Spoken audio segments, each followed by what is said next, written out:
नमस्कार, क्या हाल चाल है प्यारे बच्चों।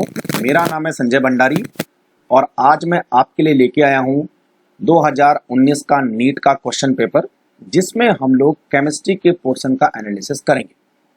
लेकिन ठहरिए, ये कोई ऐसा वैसा एनालिसिस नहीं है कि क्वेश्चन पढ़ा और उसका सल्यूशन बता दिया।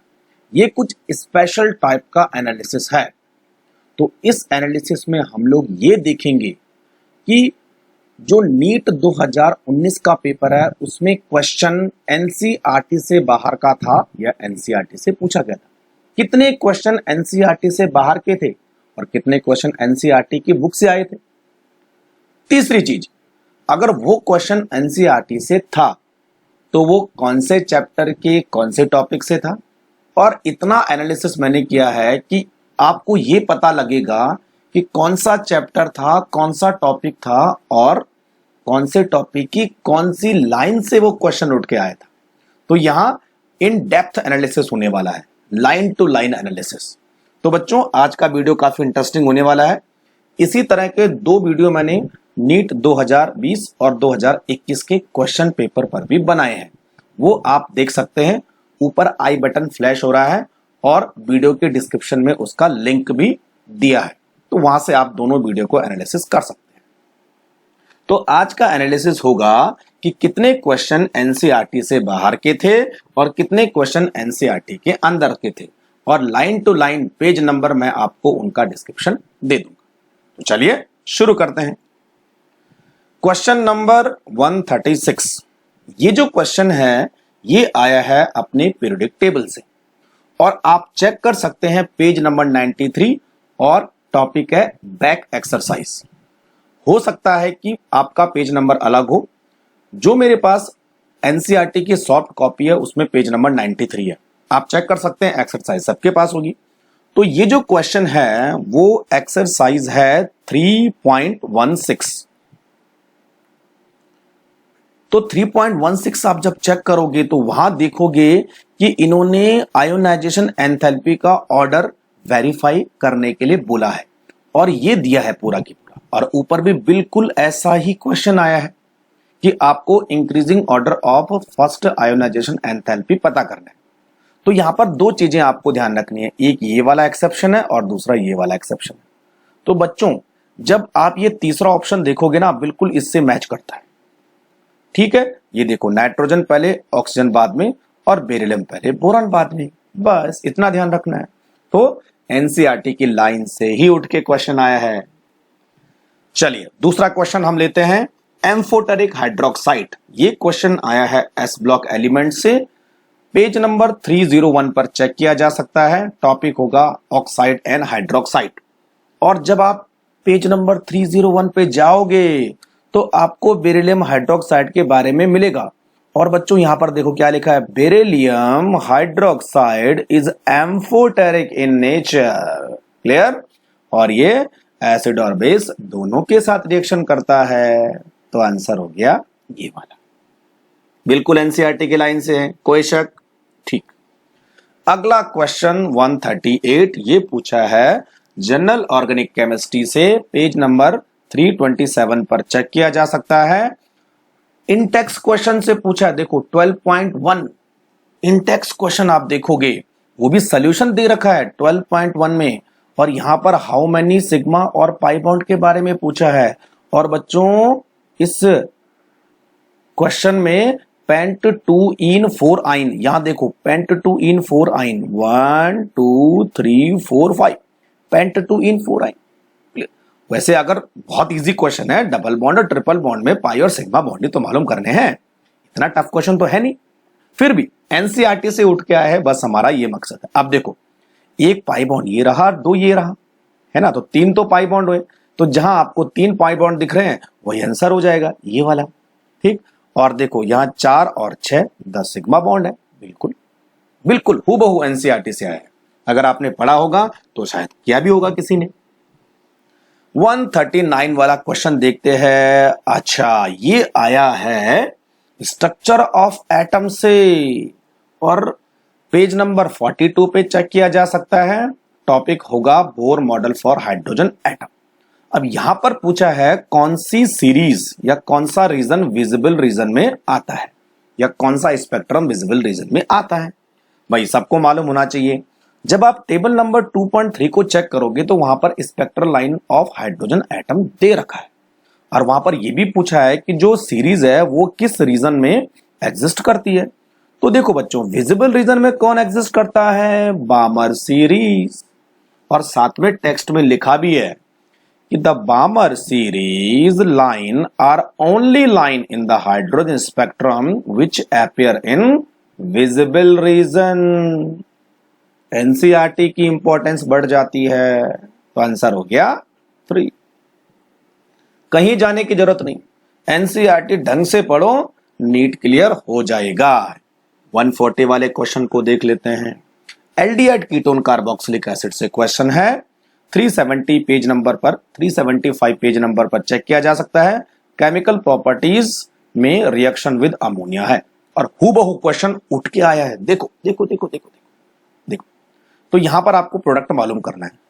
तो ये हुआ, ये रहा थैलिक एसिड अमोनिया के साथ, उसके बाद अमोनियम थैलेट बनाएगा, और स्ट्रॉन्ग हीटिंग अगर होगी, आगे दिया स्ट्रॉन्ग हीटिंग, तो यहां पे बनेगा थैलिमाइड। थैलिमाइड थैलिमाइड थैलिमाइड कहां पर है थैलिमाइड, ये रहा। देखो एनसीईआरटी से ही पूछा गया है, इधर उधर जाने की जरूरत नहीं है।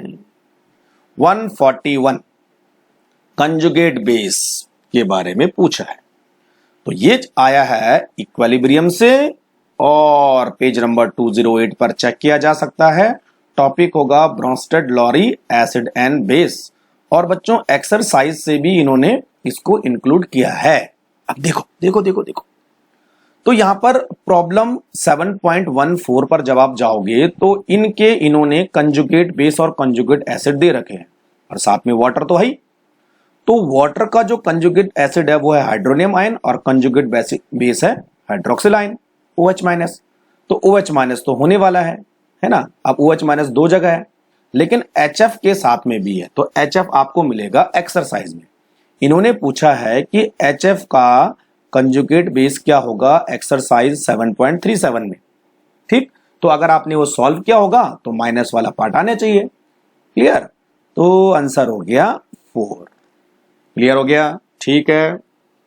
आगे 142 मैक्सिमम बॉइलिंग एजियोट्रॉप्स, ये कहां मिलेगा, ये मिलेगा चैप्टर सॉल्यूशन में, और पेज नंबर आप देखोगे 47 पर टॉपिक होगा नॉन आइडियल सॉल्यूशन।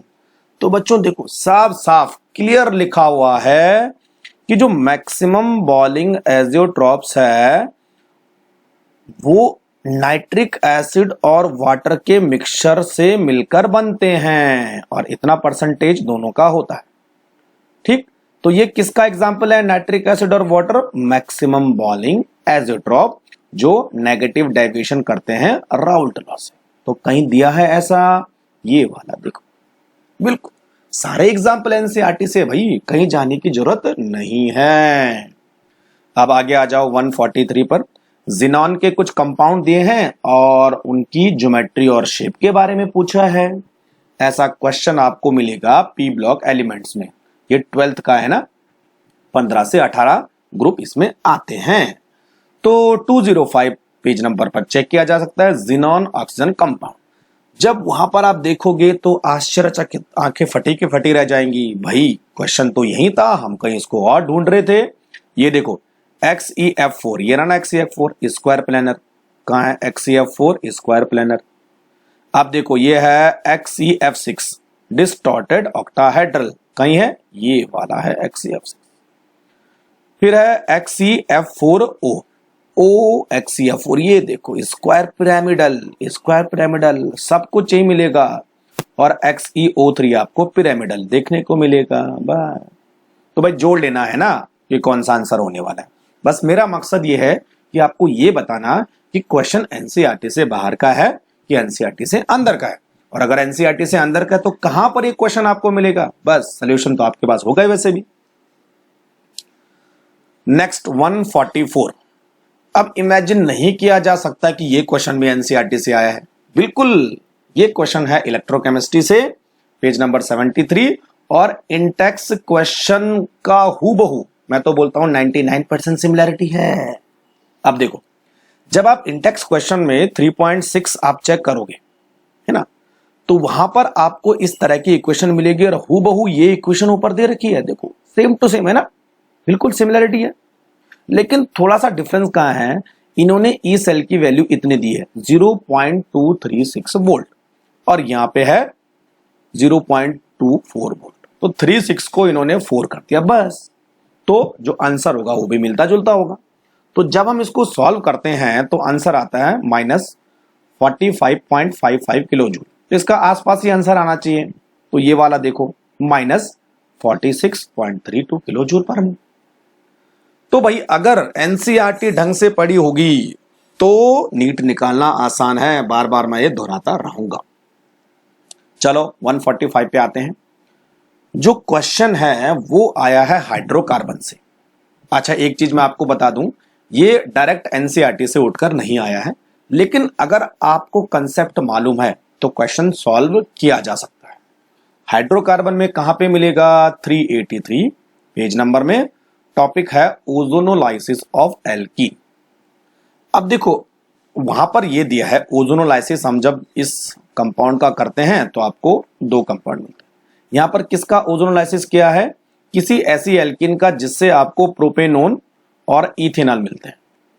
तो इतना हिस्सा तो प्रोपेनोन हो जाएगा और इथेनॉल के लिए आपको 2 कार्बन चाहिए, यानी यहां आपको इस तरह चाहिए। तो जब इस तरह के कंपाउंड का ओजोनोलाइसिस होता है तो आपको एक तो प्रोपेनोन मिलता है और दूसरा मिलता है इथेनॉल। क्लियर, तो एल्कीन आपको मालूम चल गई।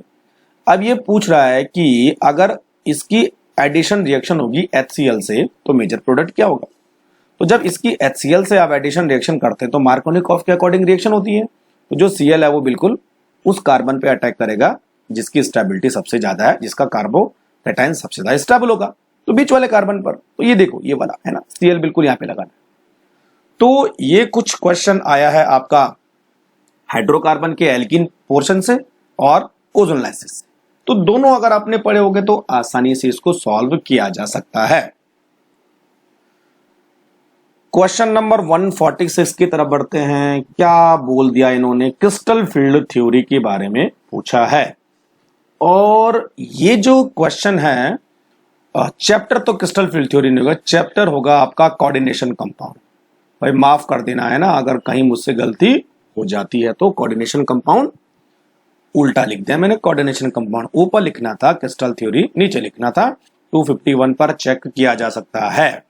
अब डायरेक्ट क्वेश्चन तो आया नहीं है, लेकिन अगर आपने क्रिस्टल फील्ड थ्योरी पढ़ी होगी तो वहां से इसको सॉल्व किया जा सकता है। तो बच्चों आपने पढ़ा होगा strong field ligand and weak field ligand. तो यहां पे इन्होंने एक कोऑर्डिनेशन कंपाउंड दिया है K4FeCN6 का होल CN6, ठीक है। अब यहां पर आपको सबसे पहले ये करना है कि जो Fe है उसका ऑक्सीडेशन नंबर क्या होगा। तो जो Fe है उसका ऑक्सीडेशन नंबर होता है +2। और दूसरा चीज बहुत इंपॉर्टेंट, ये मालूम करना है कि जो लिगेंड है वो स्ट्रॉन्ग फील्ड है कि वीक फील्ड है। तो यहां आपको दिखेगा कि CN स्ट्रॉन्ग फील्ड लिगेंड है। तो जब स्ट्रॉन्ग फील्ड लिगेंड होता है तो जो क्रिस्टल फील्ड स्प्लिटिंग एनर्जी है, यानी ये जो गैप है वो ज्यादा हो जाता है। तो जो इलेक्ट्रॉन है वो ऊपर ना जाकर नीचे ही पेयरिंग होना स्टार्ट हो जाएंगे, यानी यहां पर जो पेयरिंग एनर्जी है वो कम है और जो क्रिस्टल फील्ड स्प्लिटिंग एनर्जी है वो ज्यादा है। ऐसा कब होता है, जब हमारे पास स्ट्रॉन्ग फील्ड लिगेंड होता है। अगर वीक फील्ड लिगेंड होगा तो उल्टा हो जाएगा। तो इसका मतलब ये हुआ कि जो सारे इलेक्ट्रॉन हैं वो नीचे ही रहने वाले हैं। तो बच्चों जब हम F2+ की बात करते हैं तो इसके d ऑर्बिटल में 6 इलेक्ट्रॉन होते हैं। अब 6 इलेक्ट्रॉन को आपको नीचे 3 ऑर्बिटल है, ऊपर 2 ऑर्बिटल है, भरने हैं। तो ऊपर तो जा नहीं सकते क्योंकि क्रिस्टल फील्ड स्प्लिटिंग एनर्जी ज्यादा है, पेयरिंग एनर्जी कम है, तो पेयरिंग हो जाएंगे, तो सारे इलेक्ट्रॉन नीचे ही आ जाएंगे, तो T2 6 हो जाएगा, है ना। तो यहां पर ये पेयरिंग एनर्जी के बारे में लिखा हुआ है पूरा के पूरा, और ये भी लिखा हुआ है कि अगर 4th वाला जो इलेक्ट्रॉन होता है वो ऊपर जाएगा कि नीचे पेयर होगा, उसके बारे में। तो अगर आप ध्यान से पढ़ोगे तो क्वेश्चन को सॉल्व करना मुश्किल नहीं होगा। लेकिन ये क्वेश्चन एनसीईआरटी से डायरेक्ट नहीं आया है। 147 की तरफ बढ़ते हैं। यहां पर ग्रीन हाउस गैस के बारे में पूछा। भाई इन्वायरमेंटल केमिस्ट्री से सारे क्वेश्चन एनसीईआरटी की लाइन से हूबहू आते हैं और यहां पर भी ऐसा ही हुआ है। तो इन्वायरमेंटल केमिस्ट्री में पेज नंबर 401 पे चेक किया जा सकता है, ग्लोबल वार्मिंग टॉपिक होगा। अब देखो कहां पर होगा, ये देखो यहां पर जो कार्बन डाइऑक्साइड है वो ज्यादा कंट्रीब्यूशन करते हैं ग्लोबल वार्मिंग में। तो कार्बन डाइऑक्साइड तो हुई है ना। अब इसके अलावा और कौन कौन सी गैस होती है, देखो मीथेन भी होती है, वाटर वेपर भी होती है, नाइट्रस ऑक्साइड भी होती है, ओजोन भी होती है, सीएफसी भी होती है। तो क्या बचा, सल्फर डाइऑक्साइड। आंसर हो गया पहला। क्लियर, बहुत इजी क्वेश्चन है। अब यहां पर एक केमिकल रिएक्शन दी है और कुछ यहां पर इसका रेट के बारे में कुछ बता रहा है, मुझे लगता है ना। तो ये क्वेश्चन आया है केमिकल काइनेटिक्स से, पेज नंबर 97 पर चेक किया जा सकता है, रेट ऑफ केमिकल रिएक्शन। तो ये क्वेश्चन भी डायरेक्ट एनसीईआरटी से नहीं आया है। बी फ्रैंकली, बोलने में क्या दिक्कत है, जो है तो है। लेकिन अगर आपने ये टेक्स्ट पढ़ा होगा तो आसानी से इस क्वेश्चन को सॉल्व किया जा सकता है।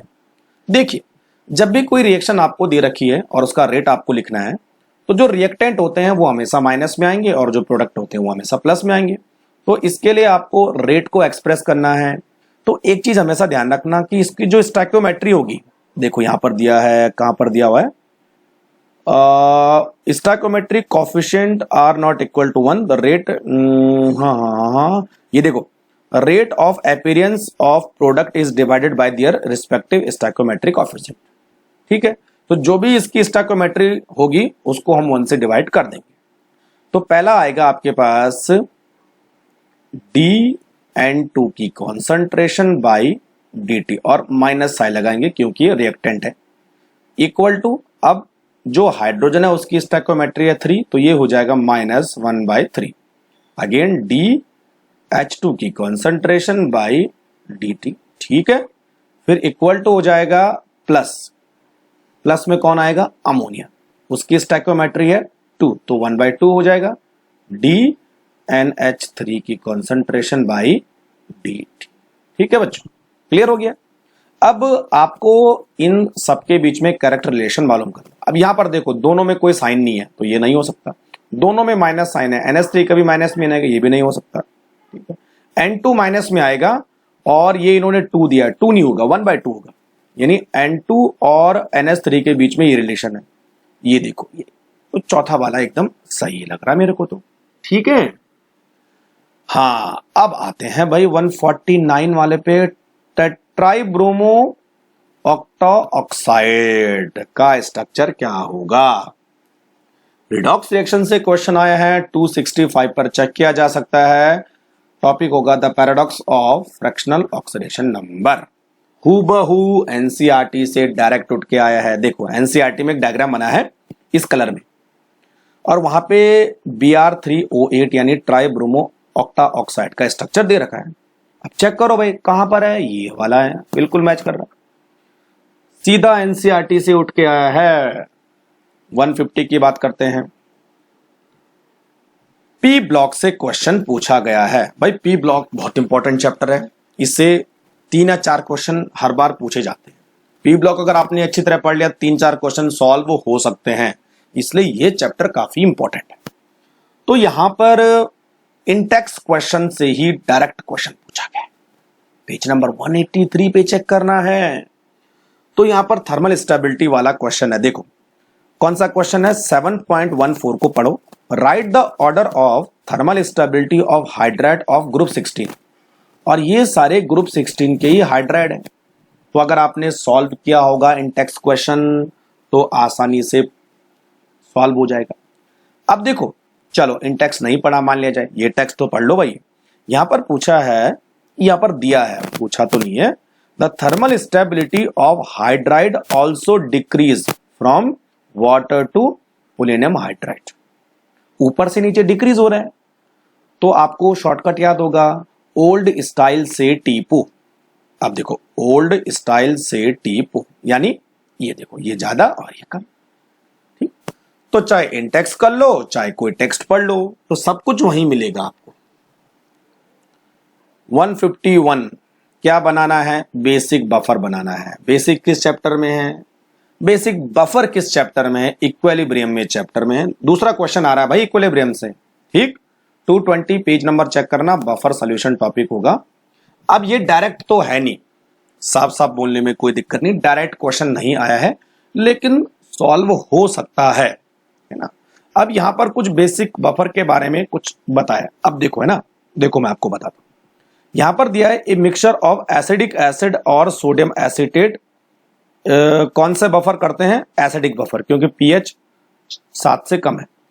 अब दूसरी लाइन बहुत इंपॉर्टेंट है, अमोनियम क्लोराइड और अमोनियम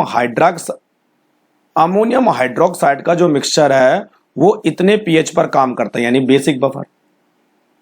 कौन बना? अमोनियम हाइड्रोक्साइड और अमोनियम क्लोराइड।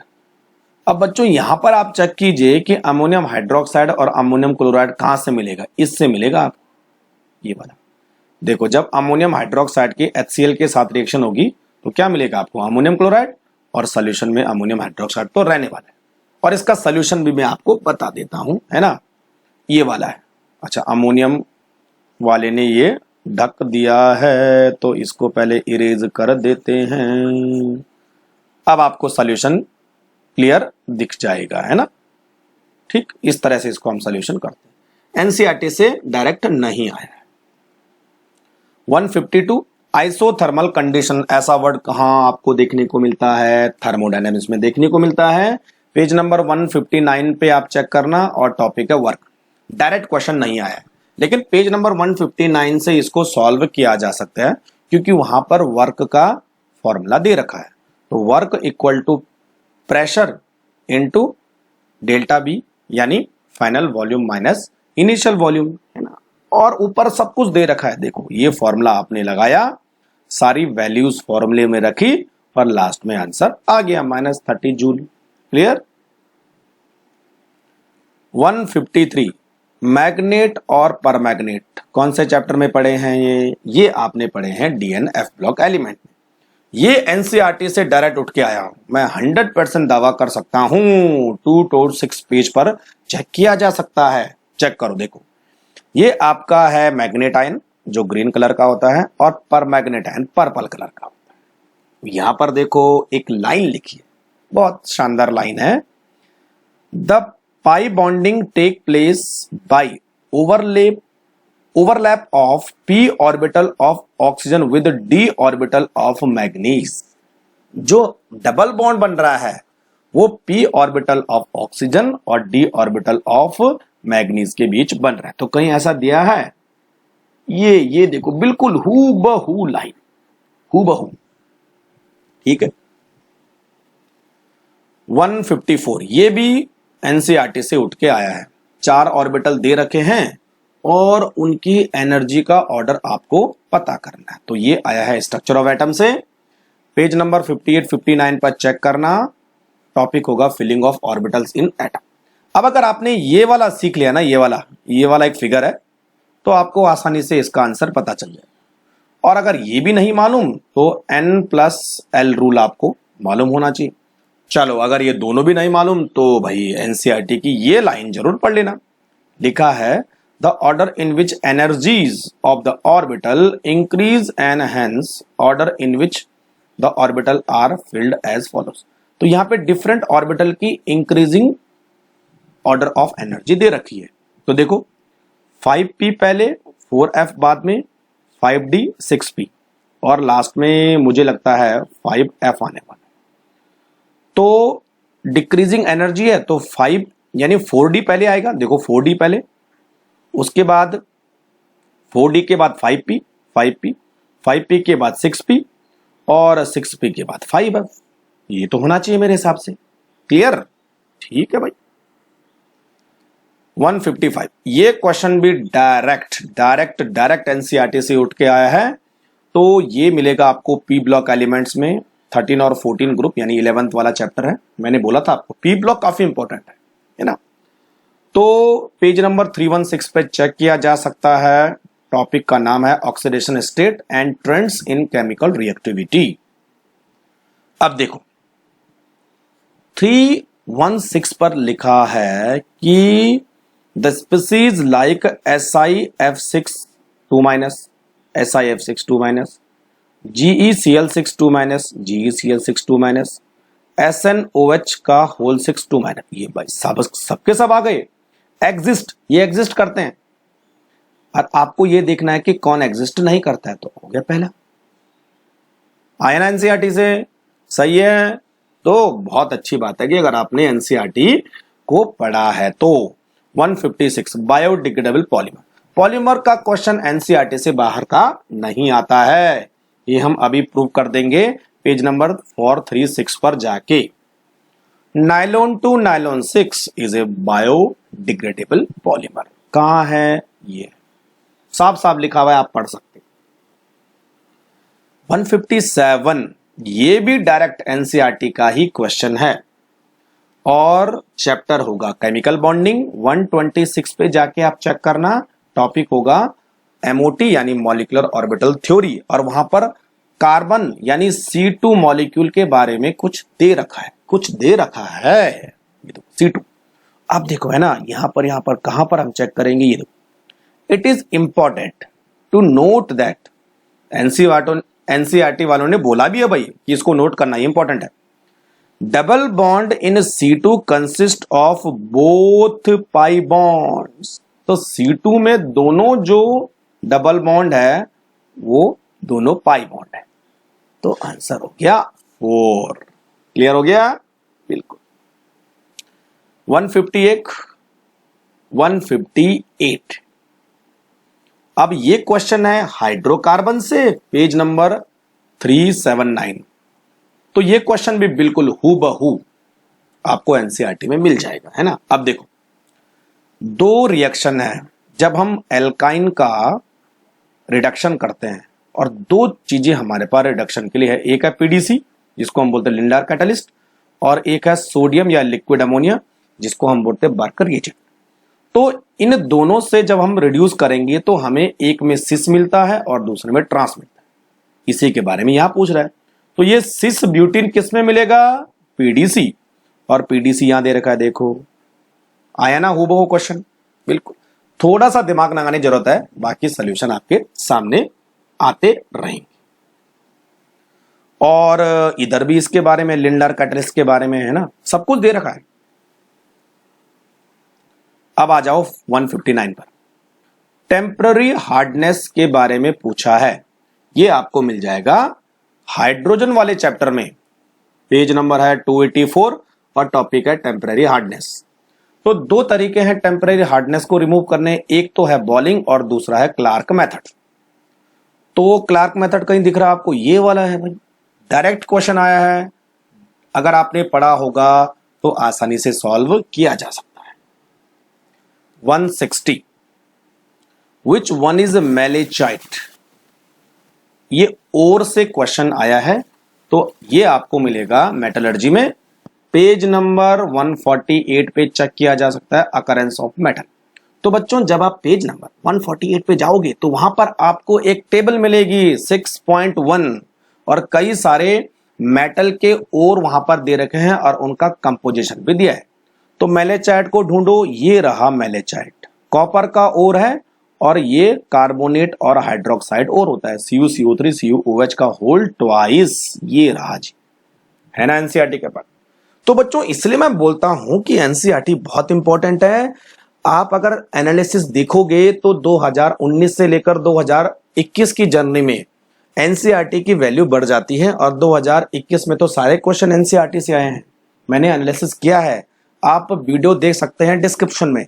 इवन 2020 का भी एनालिसिस किया है, वहां पर भी देख लो, एनसीईआरटी से मैक्सिमम क्वेश्चन आए हैं, ठीक है। और अभी कुछ ही दिनों में मैं एक कोर्स लॉन्च करने वाला हूं जहां पर हम लोग केमिस्ट्री 180/180 इस नाम से कोर्स चलाने वाले हैं, कि केमिस्ट्री में 180/180 मार्क्स लाए जा सकते हैं, कैसे मैं आपको प्लानिंग के साथ बताऊंगा, तो तब तक वेट कीजिए।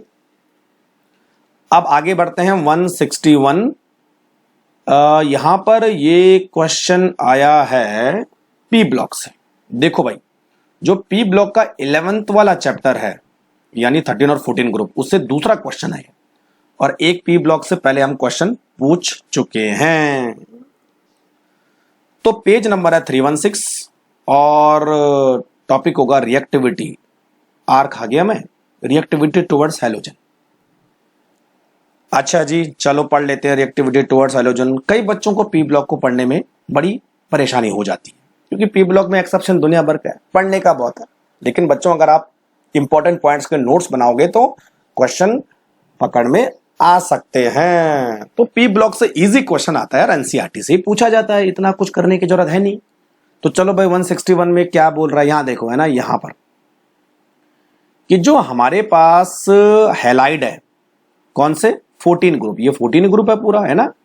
इसके हैलाइड दो टाइप के होते हैं, MX2 और MX4। अब देखो, जो MX4 के हैलाइड हैं वो मोस्टली क्या होते हैं, कोवैलेंट नेचर के होते हैं। लेकिन दो एक्सेप्शन हैं, ये देखो दो एक्सेप्शन कौन से हैं, एक तो है SnF4 और दूसरा है PbF4। ये दोनों आयनिक नेचर के होते हैं। अब यहां पर आपको ये दिया है कि PbF4 कोवैलेंट है, तो इसका मतलब ये गलत है, सही है। तो SnF4 आयनिक होगा, PbF4 कोवैलेंट।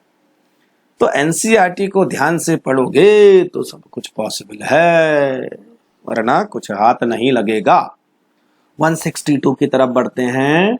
यहां पर हैबर प्रोसेस के बारे में पूछा है कि भाई अमोनिया कितने मोल बनेंगे जब हम 20 मोल हाइड्रोजन मॉलिक्यूल यूज करते हैं, है ना। अब चलो देखते हैं। एनसीईआरटी से क्वेश्चन नहीं आया, डायरेक्ट क्वेश्चन नहीं आया है, basic concept of chemistry chapter से रिलेटेड है, पेज नंबर 17 पर हम लोग चेक करेंगे। अच्छा, वहां पर अमोनिया की रिएक्शन दिया है कि अमोनिया कैसे बनेगी। अब इस क्वेश्चन को तो कोई भी सॉल्व कर सकता है, बहुत इजी क्वेश्चन है। देखो यहां पर रिएक्शन में ऐसा दिया है कि जब हम अमोनिया के 2 मोल बनाते हैं तो हमें हाइड्रोजन के कितने मोल की जरूरत पड़ती है, 3 मोल, ठीक। तो 2 और 3 का रिलेशन है। अगर अमोनिया के हमें 1 मोल बनाना है तो हाइड्रोजन के कितने मोल लगेंगे, हाइड्रोजन के लगेंगे 3/2 मोल। अब हमें अमोनिया के 20 मोल बनाने हैं, अमोनिया के 20 मोल बनाने हैं तो हाइड्रोजन के कितने मोल लगेंगे, इतने। तो कितना हो जाएगा बच्चों, 30, है ना। तो वहां पर ये वाला टॉपिक है, देखो स्टोइकियोमेट्री एंड स्टोइकियोमेट्रिक कैलकुलेशन। तो मोल कॉन्सेप्ट का ही क्वेश्चन है, इजी क्वेश्चन है, सॉल्व किया जा सकता है। 163 दोबारा से भाई पी ब्लॉक से क्वेश्चन इन्होंने पूछ लिया। इस समय PCl5 के बारे में है। पी ब्लॉक से मुझे लगता है ये चौथा क्वेश्चन है, अगर मैं सही हूं तो पी ब्लॉक में 12th का चैप्टर है। 178 पेज पे आप फास्फोरस पेंटाक्लोराइड के बारे में देखना, और बिल्कुल हूबहू क्वेश्चन एनसीईआरटी से आया है। तो ये PCl5 का स्ट्रक्चर ऐसे बनेगा, पेंटागोनल बाइपिरामिडल। अब देखो यहां पर ये जो पेंटागोनल बाइपिरामिडल स्ट्रक्चर है, इसके बारे में कुछ दिया है। इसमें जो बॉन्ड होते हैं वो 3 तो इक्वेटोरियल है, ये 3 इक्वेटोरियल है और 2 एक्सियल है, ये 2 एक्सियल है, axial axial, equatorial equatorial equatorial, सही है। अब देखो आगे लिखा, जो 2 एक्सियल बॉन्ड है ये लॉन्गर होते हैं, थोड़ा सा बड़े होते हैं इक्वेटोरियल बॉन्ड से, ताकि रिपल्शन कम हो सके।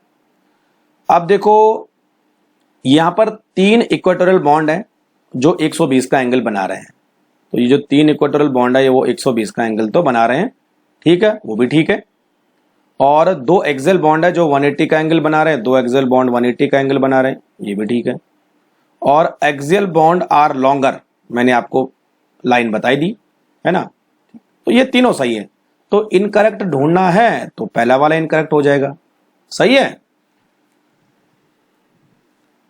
अच्छा जी, इलेक्ट्रोकेमिस्ट्री से एक और क्वेश्चन आपकी खिदमत में, पेज नंबर 71 पे चेक किया जा सकता है, equilibrium constant from Nernst equation.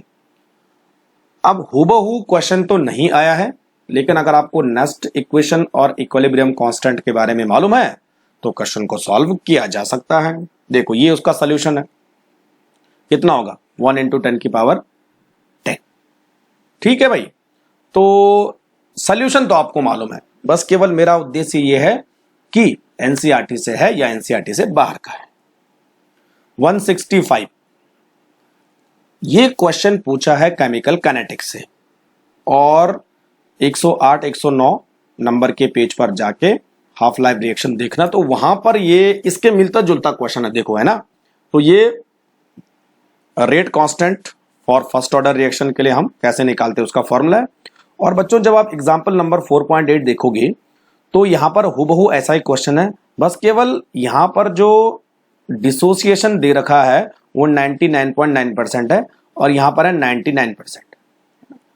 तो यहां पर जो इनिशियल कॉन्सेंट्रेशन है वो हो जाएगी 100 और जो फाइनल कॉन्सेंट्रेशन है वो हो जाएगी 100 माइनस 99, यानी ये हो जाएगा 100/1 यानी 100 हो जाएगा टोटल, है ना। अब इसका सोल्यूशन भी मैं आपको बता देता हूं, ये इसका सोल्यूशन है, ठीक है। तो टोटल हमारे पास इधर 2 आ जाएगा क्योंकि log 100 की वैल्यू कितनी होती है, ये 2 होती है, और इसको आप 2 से मल्टीप्लाई करोगे तो 4.606 आ जाएगा, ये वाला आंसर हो जाएगा, है ना। अब आ जाओ 166 पर। तो एंट्रोपी यानी थर्मोडायनेमिक्स, तो ये दूसरा क्वेश्चन है थर्मोडायनेमिक्स से। एंट्रोपी एंड स्पॉन्टेनिटी पर टॉपिक है 177 पेज नंबर। अब यहां पर एंट्रोपी पूछा है। अब देखो बच्चों, है ना, जब आप प्रॉब्लम नंबर 6.9 पर जाओगे 177 पेज पर देखोगे तो हाइड्रोजन के बारे में दे रखा है, देखो वहां पर कि जब हाइड्रोजन मॉलिक्यूल हाइड्रोजन एटम बनाता है तो एंट्रोपी क्या होती है। तो सीधी सी बात है, एंट्रोपी इंक्रीज होगी, और इसका उल्टा होगा, अगर हाइड्रोजन एटम हाइड्रोजन मॉलिक्यूल बनाते हैं तो एंट्रोपी डिक्रीज होगी। तो यहां पे देखो एंट्रोपी नेगेटिव इसी के लिए होनी चाहिए, जब 2 एटम मिलकर एक मॉलिक्यूल बनाते हैं तो रैंडमनेस कम हो रही है यानी एंट्रोपी डिक्रीज होगी। क्लियर भाई, ठीक है। 167 एंटीबायोटिक्स, यानी ये आया है केमिस्ट्री इन एवरीडे लाइफ, और इससे भी क्वेश्चन हूबहू एनसीईआरटी से ही आता है, कहीं बाहर जाने की जरूरत नहीं है। पेज नंबर 447 पर एंटीबायोटिक्स टॉपिक है और यहां पर नैरो स्पेक्ट्रम एंटीबायोटिक के बारे में आपको पूछा है। तो देखो narrow spectrum antibiotic they are refer to limited, penicillin G has narrow spectrum antibiotic, साफ साफ क्लियर शब्दों में लिखा हुआ है, penicillin G narrow spectrum antibiotic. आगे 168 सॉल्यूशन बनाना है कोलॉइड्स का, तो कोलॉइड्स कहां है, सरफेस केमिस्ट्री में मिलते हैं आपको कोलॉइड्स, पेज नंबर 141 चेक किया जा सकता है, चार्ज ऑन कोलॉइडल पार्टिकल। अब ये क्वेश्चन भी डायरेक्ट एनसीईआरटी से नहीं आया है, लेकिन लेकिन लेकिन लेकिन अगर आपने ये टेक्स्ट पढ़ा होगा कि किसी कोलॉइडल पार्टिकल पर चार्ज कैसे आता है, तो ये क्वेश्चन सॉल्व किया जा सकता है। तो बच्चों हमेशा जो सेकंड वाला मिक्सचर है वो ज्यादा होना चाहिए बजाय पहले वाले मिक्सचर के, तभी जाके आयन एड्सॉर्ब होंगे। तो यहां पर इसकी कंसंट्रेशन स्लाइटली बिट होनी चाहिए, किसकी, के की कंसंट्रेशन ज्यादा होनी चाहिए एज कंपेयर टू AgNO3 के, लेकिन कितनी ज्यादा होनी चाहिए, बिल्कुल कम, है ना, थोड़ी सी ज्यादा होनी चाहिए। तो ये देखो 1.5 मोलर है और यहां पर 2 मोलर है, ये तो पॉसिबल है नहीं, है ना, तो ये दोनों तो पॉसिबल है नहीं, यहां पर ये वाला पॉसिबल है। 169 non essential amino acid, biomolecule का क्वेश्चन है, यहां पर भी केवल एनसीईआरटी ही पढ़नी है इस चैप्टर के लिए। और जब आप टेबल देखोगे तो वहां पर आपको 2 तरह के अमीनो एसिड मिलेंगे, एसेंशियल और नॉन एसेंशियल। जिन पर स्टार लगा हुआ है वो एसेंशियल है, और जो बेचारे बिना स्टार के हैं, जिनका कोई पूछने वाला नहीं है, तो वो नॉन एसेंशियल है। भाई नॉन स्टार को कौन पूछता आजकल के जमाने में, है ना। तो आपको नॉन एसेंशियली फाइंड आउट करना है, तो एलानिन देखो, एलानिन पर स्टार नहीं लगा है तो ये आंसर हो जाएगा। 170 ऑर्गेनिक वाले क्वेश्चन ज्यादा परेशान करते हैं, लेकिन अगर आप पढ़ोगे तो सॉल्व हो सकते हैं, दिमाग चाहिए बस। हाइड्रोकार्बन से क्वेश्चन आया है इलेक्ट्रोफिलिक सब्स्टिट्यूशन रिएक्शन। अब मैं ये नहीं बोल रहा हूं कि डायरेक्ट एनसीईआरटी से, लेकिन सॉल्व हो सकता है अगर आपने ये पढ़ा है तो। इलेक्ट्रोफिलिक सब्स्टिट्यूशन रिएक्शन में क्या होता है बच्चों, जो बेंजीन है उसका हाइड्रोजन रिप्लेस होता है, बस ये देखना। अब देखो यहां पर एक रिएक्शन है फिडल क्राफ्ट एल्काइलेशन, जिसमें बेंजीन की रिएक्शन मिथाइल क्लोराइड के साथ होती है in the presence of anhydrous AlCl3, तो आपको टॉल्यूइन मिलता है ना। तो यहां पर बेंजीन का एक हाइड्रोजन किसके थ्रू रिप्लेस होता है, मिथाइल ग्रुप के थ्रू। यहां पर भी ऐसा ही है। अच्छा, मुझे लगता है ये कुछ गलती हो गई है, ये नहीं आना चाहिए था, आंसर तो ये होगा ना। अब यहां पर बच्चों आप देखना, इसी पेज पर आप देखना, आजू बाजू आपको होगा क्लोरीनेशन। क्लोरीनेशन भी एक तरह की इलेक्ट्रोफिलिक सब्स्टिट्यूशन रिएक्शन है। वहां पर ये वाली रिएक्शन आपको दी होगी, हूबहू ऐसी वाली रिएक्शन, तो एनसीईआरटी से ही सॉल्व किया जा सकता है। बाकी कोई भी रिएक्शन इलेक्ट्रोफिलिक सब्स्टिट्यूशन रिएक्शन नहीं है। गलती से मैंने एल्काइलेशन ले लिया, लेकिन होना क्या चाहिए था, क्लोरीनेशन। इस बारे में मुझे माफ कर देना। 171 the compound that is most difficult protonized. Proton कौन मुश्किल से लेगा? अब प्रोटॉन वो मुश्किल से लेगा जिसका चार्ज सबसे कम होगा, है ना। तो बच्चों देखो देखो देखो देखो, एल्कोहल फिनॉल ईथर से क्वेश्चन बन के आया है 328 पेज पर।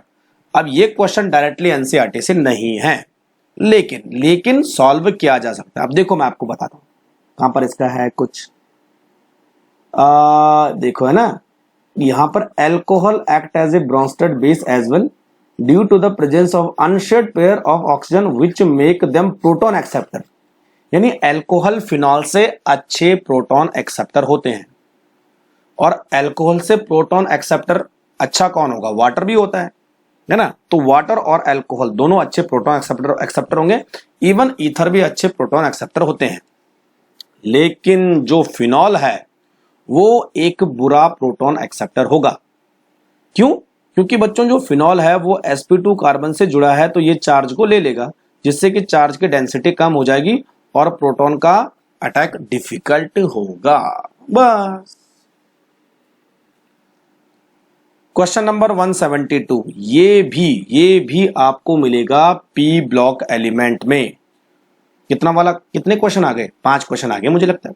5 क्वेश्चन, 5 बहुत बड़ी बात है, 5 क्वेश्चन। पेज नंबर 170, 169, 189, 197 अलग अलग टॉपिक है ना। टॉपिक का नाम इसलिए मैंने नहीं लिखा है। अब देखो, नेम रिएक्शन से ही क्वेश्चन आया है। तो डीकन प्रोसेस किसको बनाने के काम आती है? क्लोरीन को। कहां गई डीकन? ये रे डीकन। डीकन से बनाना है क्लोरीन। कांटेक्ट प्रोसेस किसको बनाने के काम आती है? सल्फ्यूरिक एसिड को बनाने के काम आती है। और हैबर प्रोसेस किसको बनाने के काम आती है? अमोनिया को बनाने के काम आती है। और जो हमारे पास बेरियम एजाइड और सोडियम एजाइड हैं, उनके डिकम्पोजिशन से आपको क्या मिलेगा? Nitrogen gas. तो सब कुछ आपको एनसीईआरटी में डायरेक्ट मिल जाएगा, लेकिन अलग अलग टॉपिक होने की वजह से आपको पेज खंगालने पड़ेंगे, लेकिन है एनसीईआरटी। 173 ये क्वेश्चन तो हूबहू डिट्टो एनसीईआरटी का है। ये क्वेश्चन आया है अल्कोहल फिनॉल ईथर से, पेज नंबर 324 पे आप चेक कर सकते हैं। Preparation of phenol from cumene method. तो क्यूमीन मेथड जब आप देखोगे तो देखो, reaction cumene, oxidation cumene hydroperoxide, hydrolysis in the presence of acid, क्या बना? फिनॉल और बाय प्रोडक्ट एसीटोन। फिनॉल और बाय प्रोडक्ट एसीटोन, और यहां पर आपको ये इंटरमीडिएट मालूम करना है। तो इंटरमीडिएट ये वाला रहा, क्यूमीन हाइड्रोपेरोक्साइड, ये वाला देखो। बस मौज करो। 174 तो यहां पर आपको सॉलिबिलिटी प्रोडक्ट मालूम करना है। इक्विलिब्रियम से क्वेश्चन है। Solubility product constant topic check कर सकते हैं 2 to 1। ये भी क्वेश्चन डायरेक्ट एनसीईआरटी से नहीं आया है, लेकिन कॉन्सेप्ट वहीं से है। तो मैंने डायरेक्ट आपके लिए सॉल्यूशन लेके आया हूं। आपके स्क्रीन के सामने सॉल्यूशन है, ढंग से देख लीजिए, पॉज करके देख लीजिए। वैसे भी आपको मालूम होगा, बहुत पुराना पेपर है। 175 ये क्वेश्चन आया है हेक्सागोनल क्लोज पैक्ट यानी सॉलिड स्टेट। और सॉलिड स्टेट में आप 76 पेज नंबर चेक करना। Formula of compound and number of voids field. Direct NCERT से तो नहीं है, लेकिन अगर आप इस टेक्स्ट को पढ़ोगे तो शायद ये क्वेश्चन सॉल्व किया जा सकता है ना। तो इसका सॉल्यूशन आपके सामने मैं रख देता हूं। C3A4। ठीक, अब आप ये जरा एक बार ढंग से पढ़ लेना, पॉज करना, ढंग से पढ़ना कि ये क्वेश्चन क्या वास्तव में सॉल्व किया जा सकता है। तो मुझे लगता है जवाब होगा यस।